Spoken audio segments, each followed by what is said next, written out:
Welcome to another edition of Pittsburgh Sportsline. Thanks for watching us on this nice rainy fall evening. We appreciate it, and we appreciate all the likes out there. Facebook hit on Pittsburgh Sportsline, 3,493 likes. Thanks, everybody, for doing that. We appreciate it.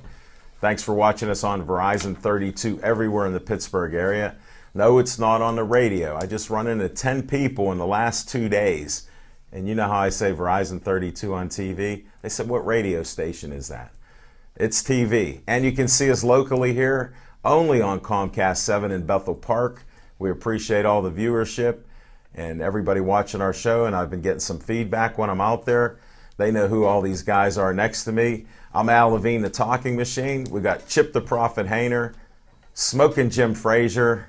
By the way, he was early because a lot of your fans are contacting me saying, what's the story with Smoking Jim here? I said, 3 years we've been on air, and he has the world's record for Pittsburgh Sportsline about being late. Oh, and the reason why I'm stalling a little bit is the guy who's fast approaching your record is Zach Brenner, who's in transit right now, and he should be approaching Tiger Kiger any second now. Be careful there. He may come through the door.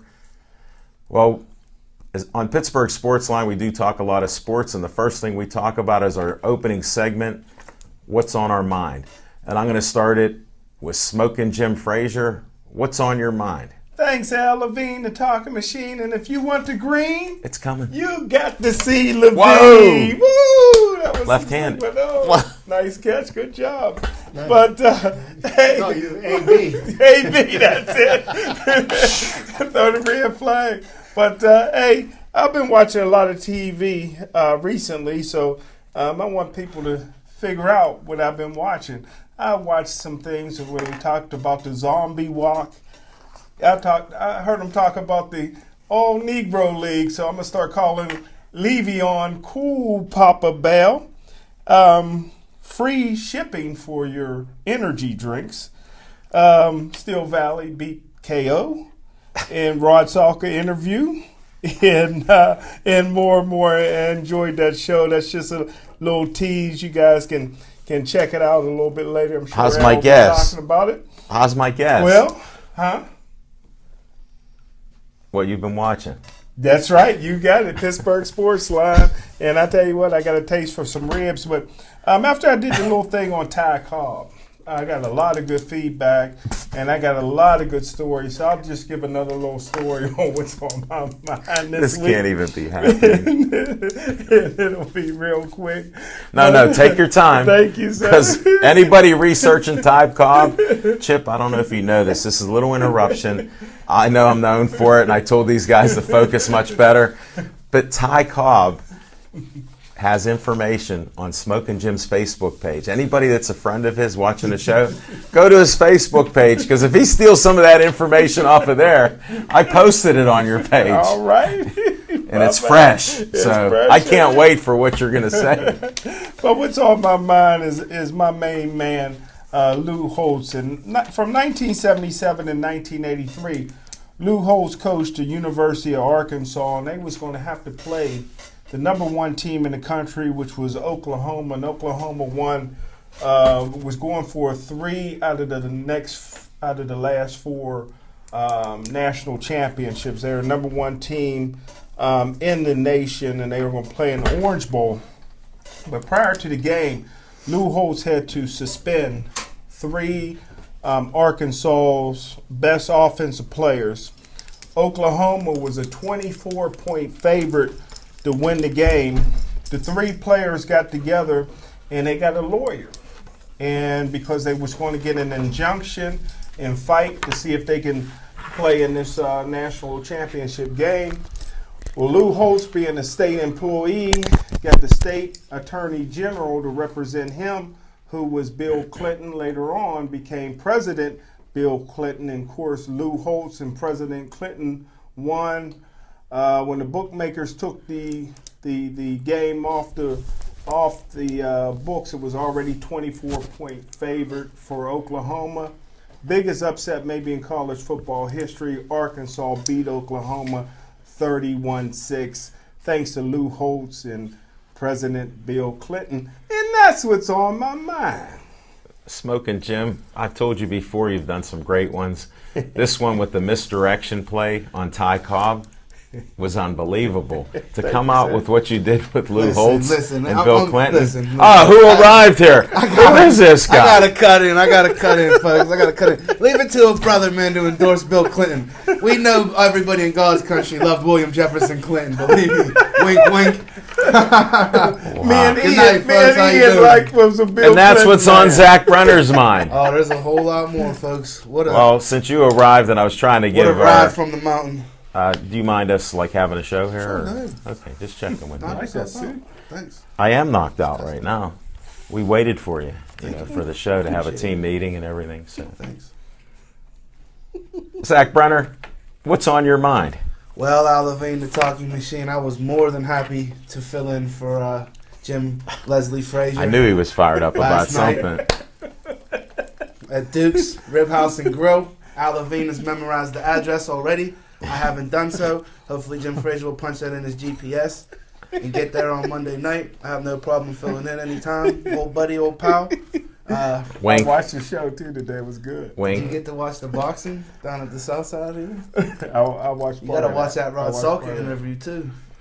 But what's really on my mind tonight, folks, is that last night the Steelers looked like they were in a world of trouble in the first quarter. J.J. Watt was absolutely making a massacre of number 66, one of our first-round draft picks. De Castro was looking like a high school player from DJ against J.J. Watt.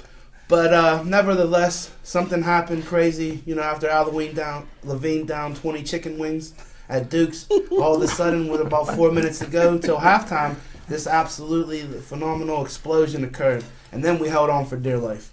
So I'm disappointed in number 92, James Harrison. You could clearly tell that he's back to chasing the ball carrier all over the field. I was a little bit impressed with Brett Kiesel.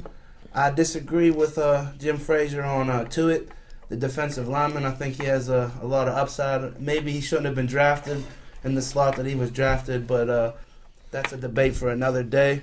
The standard is the standard, and I would go on to praise everybody on the Colts, but that's not what I'm here to do. Coach Tomlin already did that this afternoon down on the south side. So the Steelers are trying not to disappoint Jim Frazier. They're trying to be great and not be 8-8. And that's what's on my mind, folks. I'm sorry I'm late. Sorry for interrupting when Jim Frazier was talking about Bill Clinton and Coach Lou, but sometimes I just can't control Pass this myself. on to Zach. He missed the meeting. Yeah, tell him that we'll pick one and we'll try to follow that. I'll let you read what may be our you, following sir. ones when it's time. I'll give you a I thing touched on when a it's bunch time. of- But thank you for your insights. We appreciate it. Thank you. Thanks for being on the show last night when Appreciate it. Smoking Jim was out there in Steeler land with the season tickets. If he doesn't show up next Monday, I'm going to dress up like him and fill in for him. How will you know? You'll have to have In 2 character. suits of clothes though. In character. All right, we got enough of that from the Sandbox boys early in the game. Chip the Prophet Hainer, what's on your mind? Oh, thank you, Alan. Been kind of an interesting week in sports. The high school football is starting to ramp up a little bit. Some real good games coming up this weekend. I know West Allegheny is going to be playing Central Valley. Wow. And they're both undefeated, both ranked in the top 5 in the state. And looking forward to that matchup because West Allegheny actually beat the Quad H Hills, Woodland Hills, which is a step up. So there's some really interesting matchups coming up this weekend in high school football, and I think it's time to start paying a little bit more attention because it's the best football you're going to see in Western Pennsylvania right now. I mean, for this year. Evidenced by the 9,000 people that failed to show up for the Steeler game, even though they bought tickets last night. And the thing I feel about what's going on with the Steelers right now, and obviously they are a mediocre football team at this point, but. There's just no passion, and the fans are just, they're tired of watching people come in and week out, collect their paychecks, and I think, we need to turn the page back and get some of the fire eaters that we used to have. Joey Porter, I remember one time, now he's a coach on the sidelines, he threatened the entire Baltimore Ravens team. He wanted to call everyone out of the bus. Where is that kind of passion? You're just not seeing it right now, and it's the reason why people aren't showing up for games. But that's what's on my mind. That'll get you shot in the butt. But, Jim Frazier wasn't going to miss that game last night. Wink, wink. It was so important. Well, thanks, Chip. I appreciate it. And I'll do what's on my mind after a little promo here. Smoking Jim already gave the tease.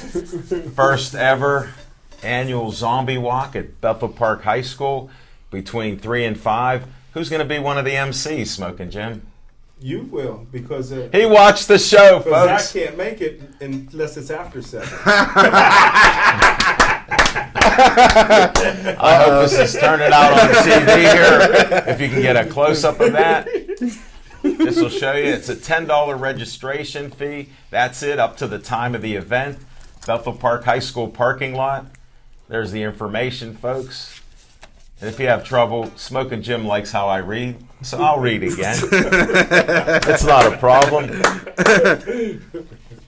There'll be a walk, a costume contest, light refreshments, kind that Smoking Jim can drink, and then make a check out to the Bethel Park Community Foundation, and for $10. And everybody's welcome. I was kidding about entering dogs and stuff yesterday, but I was trying to add a little excitement to it, Zach. And I know you're an animal lover, so I know you found a couple dogs to bring to the event. Oh, you saw how I took you to the deep end on that. Yes, definitely. I'm so confused. I don't know where glue comes from anymore. Well, we'll cover that another day. That could be a special segment, Zach. Can you write down on there about why there are no glue factories anymore? I'm in a tour glue factory for BPTV. Well, we'll cover that. Here's what's on my mind. All right, I'm about the Steelers too, because I don't see a lot of coaching, and then I don't see a lot of players. But you have to coach when you're rebuilding. This is part of my theme. I haven't seen the coaching. You got a head coach. I know his headset's not on because there is nobody listening to him on the sideline up above. Todd Haley's calling the plays. 77% of every play, Todd Haley's calling. Whether you're in huddle or no huddle. I've said it before, and the stats are out there. So that's amazing in itself. Last year, they had a more exciting brand of football when Ben was calling the no huddle. This year, I've said it before, other people said it, you notice a difference. Now, you don't have the players, of course, but you do have players that can win games. We know in Pittsburgh there's a tradition here. You guys all know it. Play to the level of your competition. Now, if it's good, there's a chance you could play that level and maybe win because parity in the NFL is running rampant. Now, if they're bad, we don't know what that adventure will be. Maybe, as Zach was alluding to, they're hanging on to whatever win they got, and the points that they have to just try to win the game. And it's not as exciting because I've done laundry during my show. I've went out and got gas in my car, and the gas station's only a minute or two away. Because I can't stand watching it. It's actually frustrating. So I agree with Chip here that it's not the brand of football we're used to. Passion. Well, you got passion, enthusiasm. You should be enthusiastic. You're a millionaire, and you're running around in a kid's game. That's enough of my rant. We're going to pass up on Revisit on our mind because I'm trying to focus on some of the things that we have here because we hit on them every week. But we've done What's on Our Mind and Revisit on Our Mind for half of our show. And we're listening to Dave Cable tonight. He said, can you tighten it up because you talk about all sports? So Zach has the play card. Pick one out to start out with, Zach. Well, this just in, folks. There is a baseball game tonight, and it's called the World Series. And the Royals and the Giants are playing tonight, and I'm glad they started it on Tuesday night, folks, because if there was an important, meaningful football game, it would have took away a lot of ratings from this baseball game. But no, there's a lot of interest in it. The Kansas City Royals are back for the first time since 1985. I couldn't be more happier for the city of Kansas City. They've been lovable losers longer than the Pirates, and that's kind of taken some of the pressure off of us here in the city of Pittsburgh. But I'm going to go with World Series, Levine. Okay, well, we're doing this as a little change-up. Okay. Because I wanted us to get focused on a sport, because we all know these sports, we watch them.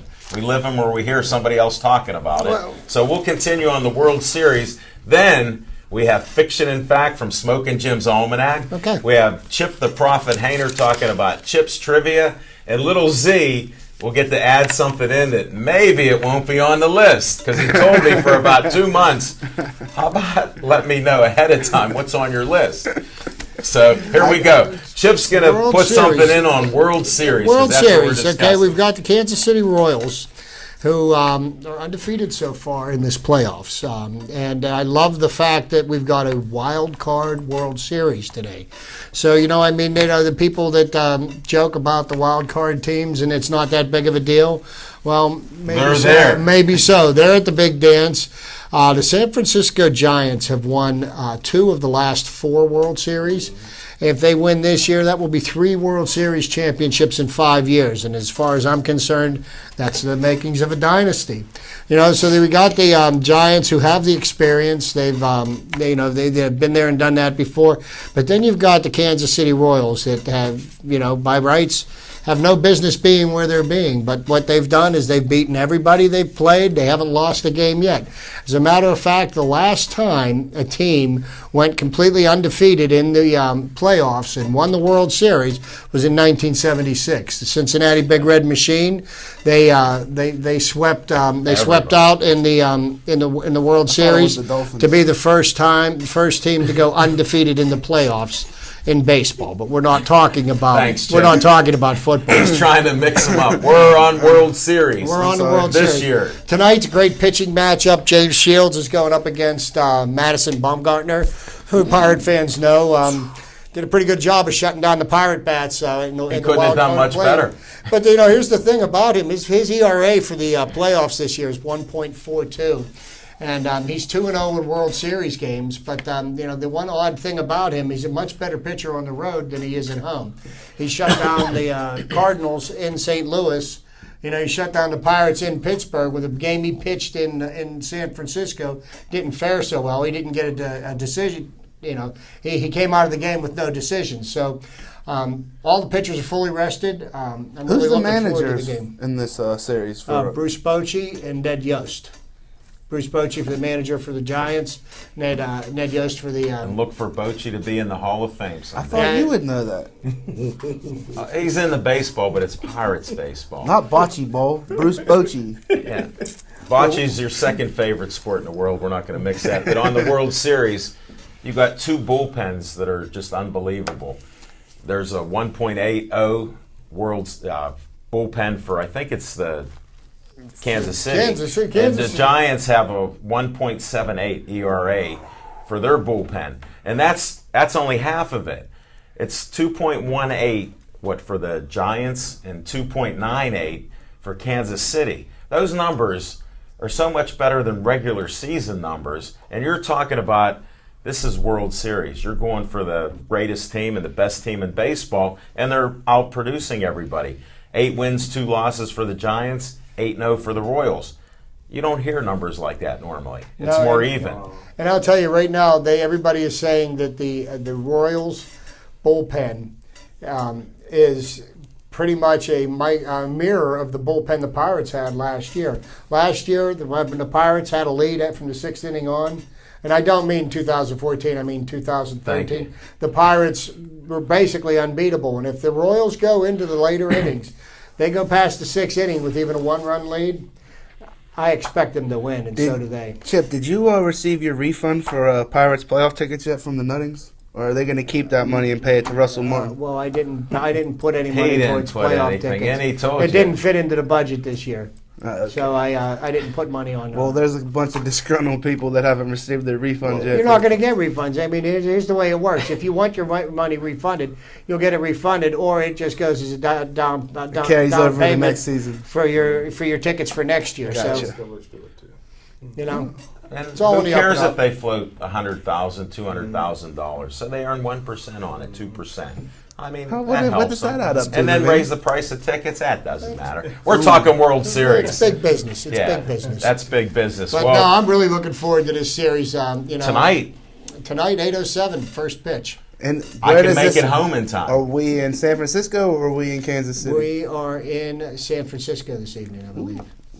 No, I don't know. No, Kansas City because of the All-Star game. Yeah. Kansas City. Thank you, Bud Selig, for that great gem of a rule. How we're going to play for the All-Star game to determine who gets home field advantage. It added excitement. You got wild cards. You got an All-Star game that dictates who's the home field.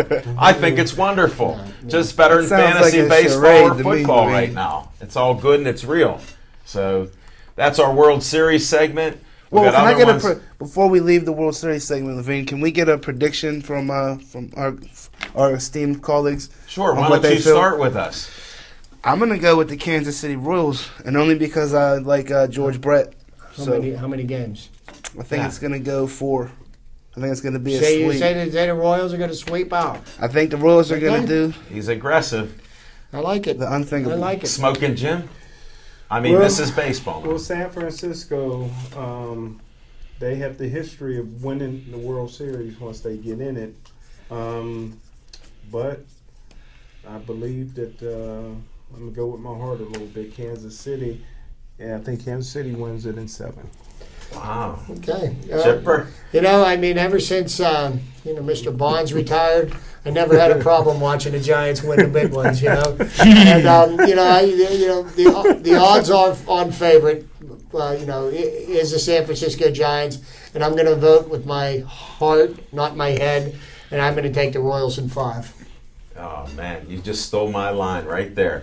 They lose tonight, win 4 in a row, and the series is over. Kansas City. That's my prediction. Woo! I was telling Zach that last night. I didn't want it to slip out. Somehow, it did. I want to go take my pick back and go with San Francisco because I don't like chalk across That's the board. why I had him go first, folks. You can see how he's backtracking because he tries to use what these same colleagues do. You're stuck with that. Hey, the Waffle House is down the road. No waffle. And the Waffle House is delicious. Yeah, it is. What do they say? That's the bomb. So we'll go with that. So you got the predictions. Now we have to go with fiction and fact from Smoking Jim's Almanac. Hey, thanks, Al Levine, the talking machine. And I tell you what, I had to go back exactly 20 years on this one. Exactly. 20 years ago, number 1 rated football player in high school was a freshman, and I wanted to take a look at him, even though he was a third-string quarterback at the time, and they wanted to redshirt him. So when I went down to the University of Tennessee's campus, he had just finished starting his first game as a true freshman in 1994. Of course, we'll talk about Peyton Manning. Of course. And Peyton Manning was actually behind, everybody thought he was going to go to Mississippi. Everybody thought he was going to go to Mississippi because that's where his dad went. But he fooled everybody and went to Tennessee, and they were stacked at quarterbacks. They had starting quarterback was Todd Hilton. They ended up playing Major League Baseball. You heard of him, right? Mm-hmm. And the backup quarterback was one of the Colquitts. Remember the punter? Yeah. Jerry Colquitt. They both got hurt and never got their job back. Peyton Manning went in, and you could see right away that he was going to be one of the greatest quarterbacks of all time. But when I went down there, everybody knows in the University of Tennessee, at least at that time, I haven't been down there in a few years, but the University of Tennessee students, football players, athletes, all stayed. The dormitories was within the stadium. Their cafeteria for the athletes was in the stadium in the weight room.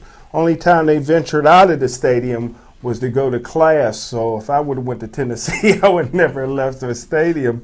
But so I go there, and Peyton Manning, I was surprised at first. I was surprised how tall he was.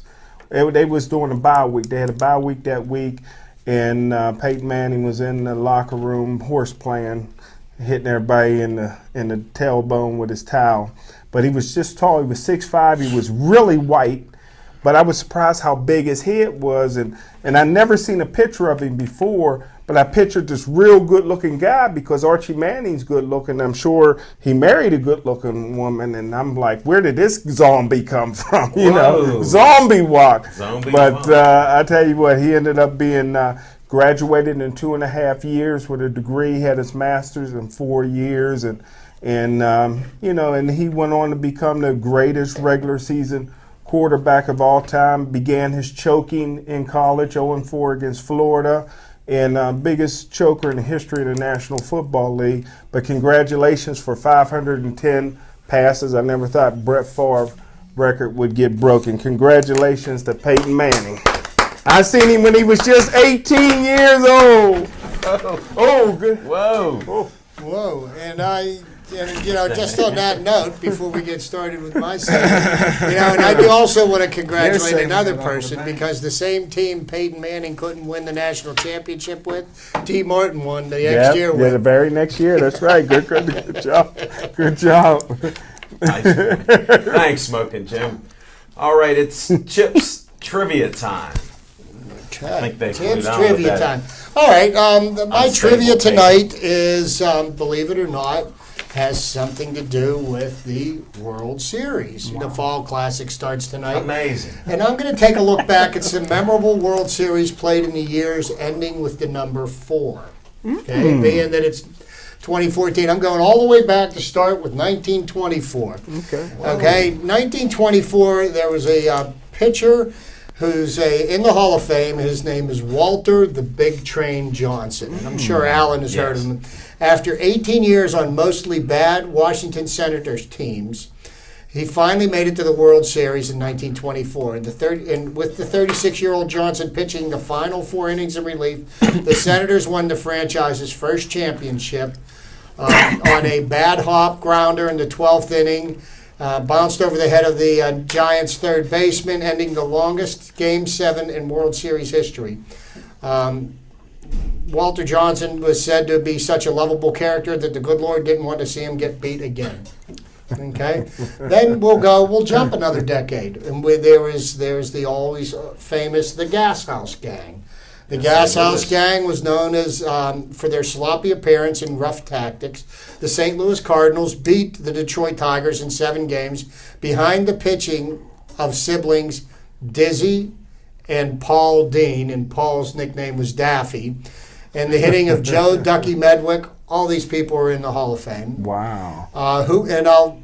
Ducky Medwick was famously ejected from Game 7 by then-Commissioner Kennesaw Mountain Landis. The left field fans of Detroit began pelting Medwick with garbage in response to Medwick sliding hard into Tigers' third baseman from the previous inning.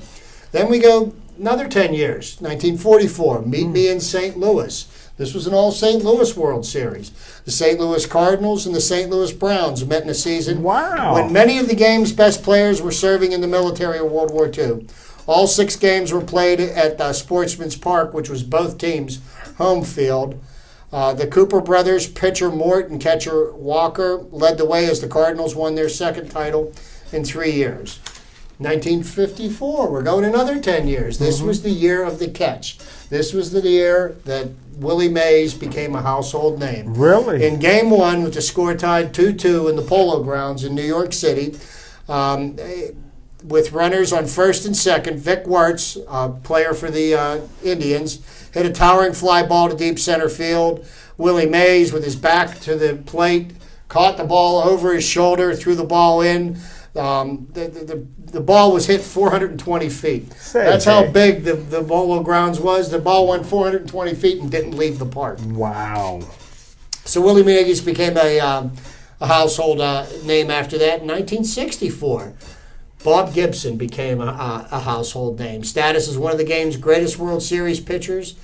This happened over a 3-day period in a World Series against the Yankees. After striking out 13 batters in 10 innings to beat the Yankees in Game 5, Bob Gibson took the ball again in Game 7 on only 2 days' rest, not showing any visible signs of fatigue. The Cardinals ace pitched another complete game, striking out 9 Yankees as St. Louis captured its 7th World Series title. Lower that mile. Not yet. That was in 1968, after the 68. 1974, the Swinging A's, they formerly known as the Kansas City A's, now the Oakland A's, won their 3rd consecutive World Series in a row. Despite the internal dysfunction, they were led by Rollie Fingers. The A's beat the Dodgers in 5 games to become the first team since the 1949 to 1953 Yankees to win 3 consecutive titles. we've got 1984. It was a Tigers tale. Game 5, Tigers leading the Padres 5-4 when Kirk Gibson came to bat with runners on second and third. 1 out in the 8th inning. Right before the at-bat, Gibson, who had homered early in the game, bet Tigers manager Sparky Anderson $10 that Rich Gossage would pitch to him instead of walking him. Gibson was right. He blasted a 3-run shot into the upper deck at Tiger Stadium to clinch the game in the series for the Tigers. Now, can anybody here tell me who won the 1994 World Series? 94. That's 20 years ago. Mm-hmm. I'm trying to think. Nobody.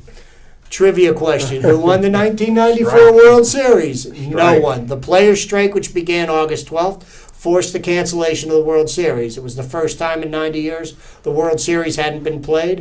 At the time of the strike, the Montreal Expos had the best record in baseball at 74-40 and looked like World Series favorites. 10 years later, the Expos moved to Washington and have now become the Nationals. But the two best teams in baseball that year were the Montreal Expos and the Cleveland Indians. And I thought that the Cleveland Indians would have been the team that would have won the title. That's what I was thinking, yeah. And then 2004, the last one, the year that the curse was reversed. Okay, the curse of the Bambino, which had bitten the Boston Red Sox and kept them from winning the title since 1918. Was ended as the Red Sox celebrated their long-awaited championship at St. Louis's Busch Stadium. A total lunar eclipse had turned the moon red in the night sky. So that's you can't make this stuff up. That's good stuff. So there you go. There's the significance of the World Series in the years ending in 4. I wonder what this year will bring. 5, right? Yeah, I wonder what this year will We bring. will find out soon. Maybe it's 4 in a row. Who knows? I know I won't be tuned in, but And with that segue, it's now Z time after he studied every known edge in that sheet that we're going to talk about here. I sure did. What's on Z time there? Well, I guess we'll go straight to the closing remarks down here at the bottom. No, I'm kidding. I'm kidding. You can do it. No, that's all. You can do anything. Every once in a now. while, I read, like Jim Frazier periodically reads, but he more listens to books on his headphones. No, he doesn't. While he's working out. No, he doesn't. But I just got what he's saying. He got your books on tape. He does not. hooked on phonics. He doesn't even know how to buy them or get them as gifts. Chip, give him another book. Yeah. What's on your? I think he Z-Time? uses these books to generate heat in his living room, but that's neither here nor there, says the contractor. But Z-Time, I'd like to give a shout out to embattled coach Christ of the University of Pittsburgh. I felt that that team should have blown out Virginia Tech way worse than they did. They ended up holding on kind of like the Steelers did last night. It's kind of the same mentality that takes place in the South Side, I guess, when you're under the same building, and it's the same mind state and mentality. The standard is the standard. I know that we haven't heard that in a while. We're 8-8. I understand. But it was a high standard, and we were doing very well. And a Mendenhall fumble in the Super Bowl against the Packers really derailed what I thought was going to be a promising dynasty. But if you'll note, in the National Football League right now, there's a tremendous amount of parity. You know, them boys up there, Brady and company, Belichick, they haven't been able to figure it out. You know, their offense hasn't been as prolific. But I think, you know, what goes around comes around. And I'm very promised with the Steelers in the AFC North after this week. Cleveland lost. Cincy, lost. Baltimore beat Atlanta. I know Smoking Jim had heavy money on that game. Wink, wink. Hey, Jack, little news flash for you, buddy. The Patriots, their offense, they put up 80 points in the last 2 games. Yeah, but He doesn't consider it. Oh, okay. who did they do it This is against? Z-Time. Who did they do it against? Yeah, exactly. Whoever they played. Obviously, but I'm talking about the caliber of opponents in the secondary and on defense. Don't talk Steelers then, please. But hey, like I announced last night, Ike Taylor is on the verge of being back. Jarvis Too Slow Jones is still not ready to come back. And I have a question for you, Jim Frazier. Mm-hmm. Of the Steelers Ohio State players, which one is the softest? Mike Adams or your buddy Shazier that you were ready to crown the next great He thing. watched the show last night, so watch his answer. Well, Okay. yeah, I watched the show, and of course I was misquoted again. When the Steelers drafted Shazier, I was excited because he'd be an outside linebacker. I said all along he could be phenomenal inside, but he doesn't have the body type to play inside linebacker where you can't protect him, and you see he's often injured. But as an outside linebacker, he would be phenomenal, and when he's healthy, he can make some plays inside. But I agree with you; he's not going to be healthy that much. Are you not intrigued by the production and what you're seeing from Spence? I think that's one of the Yeah. feel-good stories of 2014. This kid has battled back. They kept a roster spot available for him all that time, and he just worked out on the south side and ate his vitamins or spinach or whatever he did. And that kid is really, impressing me right now. I And agree. you know what Number really 51. impressed me more than anything else is that I think we found a new starting cornerback. I think Brett Kiesel should be out there on the corner because he's intercepted more passes than Oh, just on Brett Kiesel. It hit every known body that was on the field. And I thought for a second it hit the referee. I thought when he had his hand that he was going like this, it hit him. Then I watched it again today online. I wanted to get out in front of that, Yeah, I Be the understand. first. You got it. You got it. Well, Z-Time, you're going everywhere. Where's the final stop for Z-Time here? The final stop. Once again, I'm very saddened that my favorite NASCAR driver is not advancing in the chase, and his run for a championship ended in Talladega. But we'll see it back in Daytona, little buddy. Dale Earnhardt Jr. in 2015. And I just expect big things from the number 88. Thanks, Zach That's Brown. nasty. And I can't wait to see when it's not just left turns, it's sometimes right turns. No, they do. do. Here's what I found out last night. Wow, they go on a road course. Yeah, twice a Wow. year. Twice a year we go to Watkins Glen in New York, and we go to Sonoma, California, and we race left and right, and we go around. That's the- when people get the out of mountain. the car in California. No, not on that one. It's when you're mad at somebody because they didn't do something. Oh, well. That's And another. you know what? That's a disclaimer, folks. Because to the parents of Kevin Ward Jr., that young man wasn't the brightest bulb or the sharpest blade in the butcher's block, but Butcher's stay block. in the car, stay in the car at all times, and You'll live. It's just a shame when something like that does happen, whether they're smart or not smart. Who's here to judge that? I don't know who's smart on this panel or not, but we'll continue on. I appreciate all that. Change it up just a little bit. We did go to the Duke's Rib House and Grill last night. yeah, we did. I've gone there for years. Special thanks to Kelly, who was also a manager at Sips. She's a manager out at the Rib House. She helped get us in there, and it's just a great place. I've been there, and Smoking Jim, the wings are delicious. Just ask Zach. He did get to have a couple. You were sweating bullets. I mean, whew. Well, they were They hot. must have been hot. Was Mr. Carmack there? No, he was not. No, and it was like I told people. My dad used to hang out. There were some guys and people that know him. My dad would have one of his ultra beers. And, What's that, Bigelow? Yeah, That's not bad. he would hang out and they talk sports all day long or in the evening. And I miss Jim the mailman, one of my dad's friends there. He didn't make it last night like a lot of people because with the Steelers and rain, they decided to stay home and watch the game. So that's what was happening there. But it is a nice place. We're going to be there back next week, 7:30. Smoking Jim, we got to start at 7:30. We got to get done before the game turns on because Okay, they do that's get a nice smart. crowd That's there. smart. So I'll get there we'll at be 7. doing it for like a pregame. And and it's not hard to find.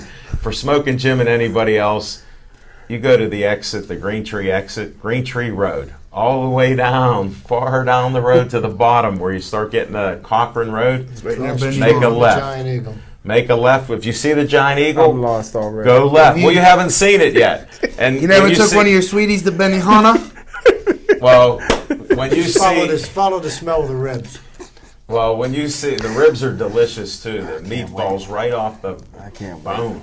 So you'll enjoy it. Bring a couple sweeties out because they won't be disappointed. Wait till you see the waitresses there and the bartenders. We told them you haven't met Smoking Jim yet. You're going to have a new best friend. But that's coming attractions. It was just great there. Thanks for having us out there, and we appreciate it. and we'll see what happens next week. Don't worry, I told them, Jim, if they want a real friend that'll answer the phone, call me. All right, Zach, you got our only sheet with the topics we have. We have to go Penguins. Favorite? We got to go Penguins. We got to. Have to. It's Okay. mandatory. We've touched on almost all of these with the exception of... Well, touching on them and the talking Penguins. on them are two different The things on Penguins. Pittsburgh Sportsline. The Penguinies are up, folks. Okay, Well, Penguin you time. know, so the Penguins started off the season, promising 2 wins to start out. They, had a come from ahead loss where they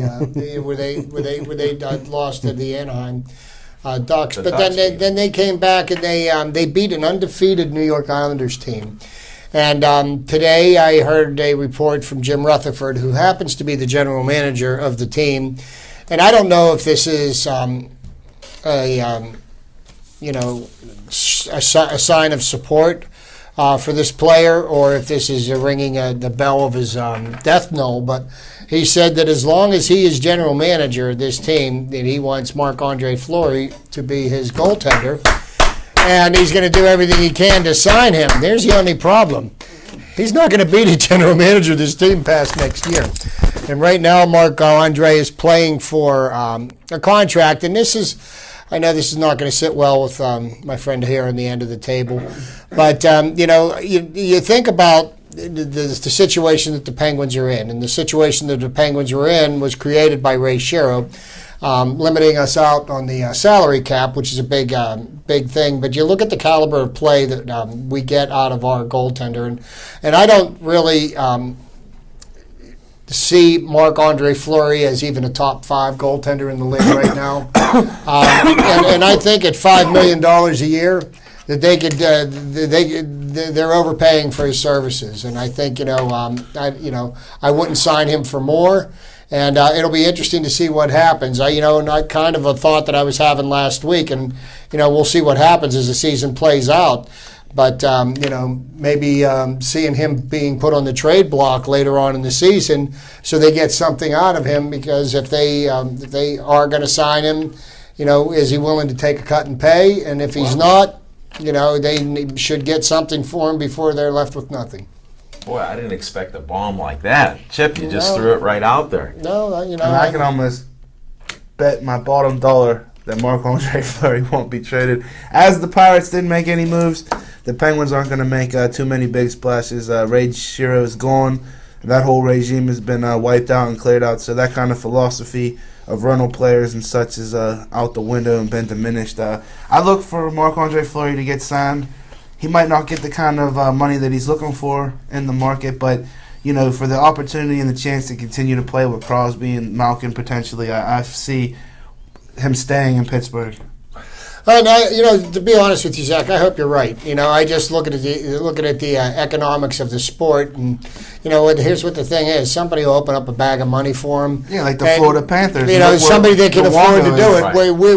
We have put all of our money in the Malkin Crosby basket, and I would be. We've got a lot of money invested in very few players. You got a better chance of seeing Evgeny Malkin traded than Marc-Andre Fleury, and that's just you could quote me on that. We might have seen. This is on tape. Some Every of the best show will be on YouTube forever. Some of the very best from. But to speak to the way the Penguins are doing right now, their power play is setting records at the way that they're converting on the power play. Not so much 5-on-5. Yeah. But where the Penguins are PK. having a difficulty is on the penalty kill, and the penalty kill was better. They gave up no power play goals on Saturday night against the Islanders. Right. The Islanders were 0 for 7. But prior to that, they were giving up goals at about a 40 to 50%. 3 out of 6, I think it was. And so that's something that they need to work on. And this team is going to be a work in progress. And I really don't know if we're going to really see what type of a team we're going to have moving into March and April, and probably until we get into January, because there's a lot of things that they're working out. But the trade that we got rid of James Neal, that Patrick Hornquist, who they picked up for him among the a couple other pieces, looks like a great move on their part, because as far as I know, James Neal hasn't scored a point yet this year, and Hornquist is just lighting them up. And isn't it refreshing that Sid the Kid seems to be getting back to Sid the Kid form, after a couple bad, devastating injuries, and it looked like Sid might never return back to the Sid of old. But I tell you what, he is the greatest hockey player in the world. And there's a dreaded hockey disease that it's called get rid of a coach this year. And that disease strikes all hockey players at some times in their career, even the greatest. Levine, he sticks to his guns, man. Well, that is true. I've seen it in other sports. I might be seeing it now with the Steelers, but I don't want to mix sports right now. But that's part of it. It's amazing how guys heal with undisclosed injuries, and nobody really saw him get hurt on some things. Now he's had brain damage and neck damage and tendon damage like that. But when you're looking for something there, and then so what if somebody's sulking about Neil being gone? We all have best friends. Maybe they went to another job, another team, whatever else. You can still have those memories, but how about playing now? You're a millionaire. Go out and play. And you're one of the best played players, in the game, and and that's just the nature of professional sports now. That's one of the reasons why when I support teams, I wear a team logo. I don't wear a player's jersey, because the players come and go. And it's that way in hockey and baseball, basketball, and also in professional football. I'm just the opposite. See that? If somebody has a free jersey or shirt for me, it doesn't matter. Well, it only matters with a couple players. I'll give it back. But other than that, I'll wear your stuff. I just am hoping I get a BC jacket like that. Look at that Brenner Contracting jacket he's wearing for the fall season. Well, I say I'm the opposite. Not that I wear anybody else's name on. They pay you to wear stuff, I heard. And I still wouldn't wear it, but I go for I don't favor any team. I go for individuals, and that's who I start supporting. Well, you're a scout, though. Yeah. So, allegedly. Yeah. No, he is. No, I know. He's the I heard he was chomping on a steak when he called me one time, and I know he's not getting the steak notorious anywhere else. JIM. That was Jimmy in the Smalls. Steelers. We still don't know his real name, folks. You think you know, but you have no idea. I thought it was Smoking Jizzle. One day we're going to take a camera and we're going to follow Smoking Jizzle. I actually thought he was Smoking Jizzle. I tell you what, the more I have Levine in the hood, folks, in Bethel Park, man, the more speaking of players' jerseys and everything. Might as well. We need that. Just to kind of tie a little bow on our Steeler talk. 2 weeks from from Sunday night, Joe Green's jersey is going to get retired down at Heinz Field, November 2nd, against the Baltimore Ravens. I'm really looking forward to him, to watching the ceremonies. Can you and Al share some Joe Green memories, like maybe when he first came up? I love Joe Green. You don't? Oh, you weren't born. Yeah, you weren't even born. He's Googling it right now as we speak. He's watching. I don't have that. But what I want to know is, Joe Green came out, I guess, in 1969. That's the same year O.J. Simpson, and they had two separate two separate drafts, the AFL the and the AFL and the NFL. And I understand that nobody ever heard of Joe Green. It's like Joe who, right? Yeah, and Chuck Noll wanted him, and when he came into Pittsburgh, he was like a fish out of water here, because the Pittsburgh Steelers were the lovable losers, and Joe Green was an angry man because he didn't take the losing very well. And he started making a name for himself that year, even though the Steelers went 1-13 that year. Wow. And which got them the first pick in the next draft, I believe, which ended up being Terry Bradshaw. Who ended up guiding them. But so some of the stories that of Joe Green, I can remember. I can't remember the year, whether it was 75, 76, or 77. But the Steelers were playing the Broncos in Denver. Mm-hmm. And one of the Broncos linemen, his name was Howard, he kept on cutting Joe Green. Joe Green kept on getting angrier and angrier. And he told him, he says, "You cut me one more time." And he goes, "You're never going to cut me again." So he cut Green again. Green came up and just punched him in the solar plexus. The guy landed on his shoulder pads a couple of yards back. Wow. The refs didn't happen to see it. The guy didn't play another down. And that was just like he was the heart and soul of the Steelers in the 70s. I mean, the Steelers defense was run. I mean, everything was championed through Joe Green. Was Jack Lambert. Well, and Jack Lambert. Jack Lambert was the middle linebacker, and that was back in the days of the of a 4-3. Where they didn't have, two outside linebackers. I mean, the middle linebacker was the nastiest one of the bunch. Right. And you want to know a little bit about Joe Green. I didn't follow the Steelers. Matter of fact, I didn't even go to Steeler games. In '69. Shame on you. Yeah, but ask anybody who did. There were like 5,000, 10,000 people at games. They were at Pitt Stadium. You guys don't even know the history. They drew less people than the Pitt Panthers draw. And shout out to Tyler Boyd. I didn't have Steeler gear because they kept losing every year. Well, and it was SOS. You guys don't know SOS. It's not an emergency thing. It's same old Steelers. Why? Because before Art Rooney became a lovable old man, I know this is sacrilegious in Pittsburgh. Yeah, it is. He put his cronies in there. His buddies, his drinking friends, a guy that said he could coach, guy that said he couldn't coach. Buddy Parker. Yeah. Chip knows what I'm talking about. And then he'd tell him, just play as hard as you can. Well, the defense did, but the offense, we never knew what was going to show up. So I wouldn't even watch them. So when '69 came up, the year you heard Noel was hired, and you're like, oh, we got a guy from Cleveland. So that's like, what do you mean? Cleveland got championships. Okay, maybe that'll change. Like right now, you think it's negative, right? But Jimmy Brown, he was one of my favorite players. Really? I'd rather watch a Cleveland game or watch that. You seen Jimmy Brown play? Yeah, buddy. I'm maybe a couple years older than you. They had TV. It was black and white TV for I've us. seen Jim Brown in a few I remember watching the Ice Bowl with the Packers and the Cowboys. Me too. On black and white TV. Really? In my parents' living room. Oh, yeah. So getting back to Joe Green, people go, who is this? We didn't get a running back. We didn't get a quarterback. We didn't get anybody that's a superstar. And where did he even come from? Nobody knew. Nobody cared. So all of a sudden, the training camp comes about. They start hearing Mean Joe Green. Just hearing that name, I'm like, I want to know who this guy is. And he's knocking people out. He's throwing helmets, hitting people, yelling at everybody, destroying 3 and 4 players at one time. They kept saying nobody can block this guy. And I'm thinking, well, the Steelers suck, so no wonder.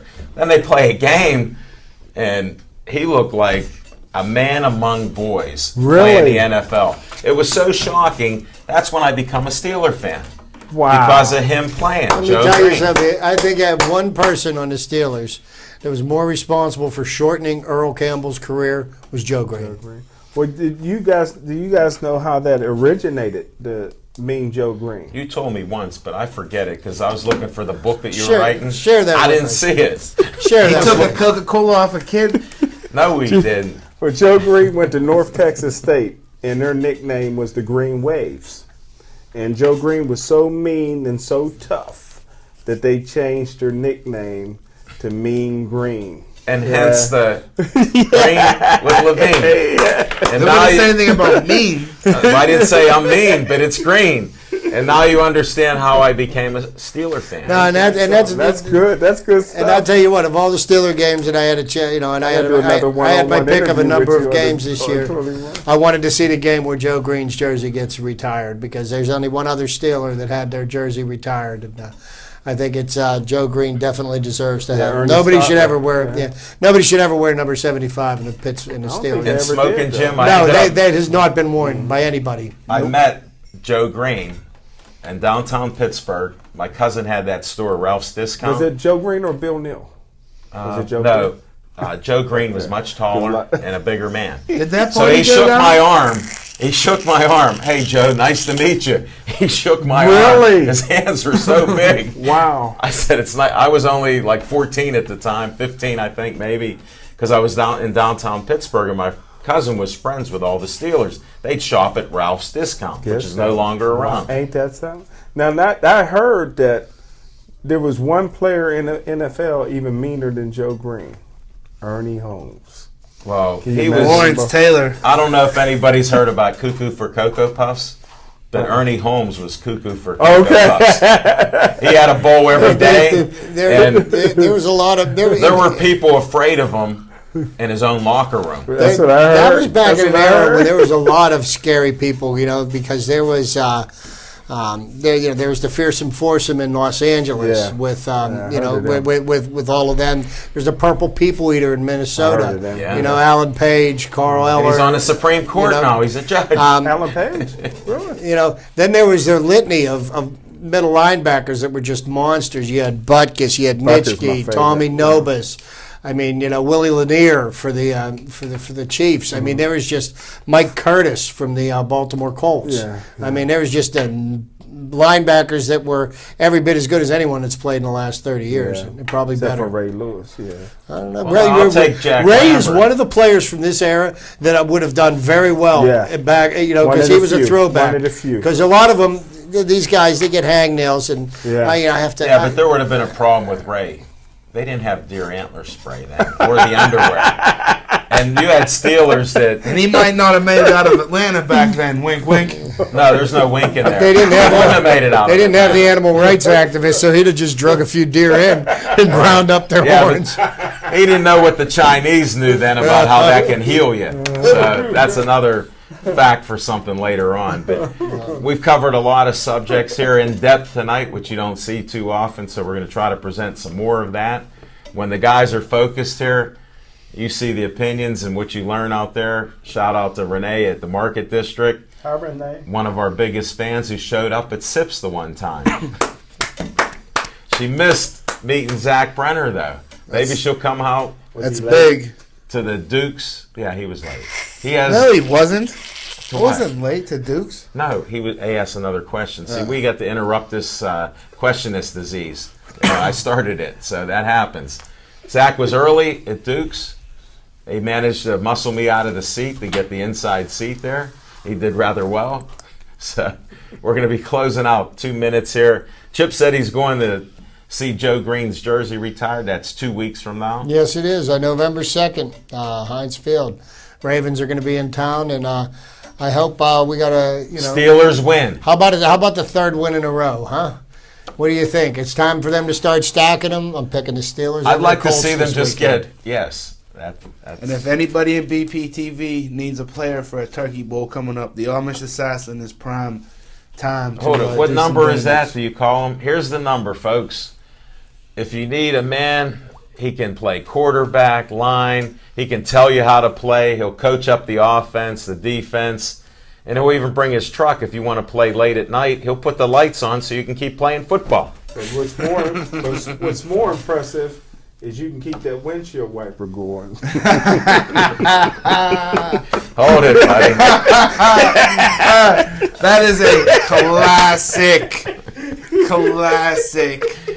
Gator arms. You can't make this stuff up. Definitely. Just one more time, Al. No more. No. 500 times. He's literally hanging out the window the whole way into the landing seat. Well, we got to try to wrap this stuff up. There's boxing that's coming up. Check out. There's some boxing at the Slovenian club I saw with some friends of ours. Women boxers are going to fight. There's going to be a historic event. A woman's going to fight, and so is her son in Pittsburgh. So we got other things coming up. You got Vasquez and Solka and Monty, my Life's a Movie, Mesa Clay. So we got a lot of great things coming up. We got MMA coming up the night before Thanksgiving Eve. So it's the Isoplex. So there's a lot of stuff. Gladiators of the Cage has something December 6th. Woo! This is about it, folks. Stay safe. Watch those leaves and puddles out there. Thanks for watching us. Thanks for liking us. Tiger, stay we classy. appreciate you were on the camera the whole time. And good night, everybody else.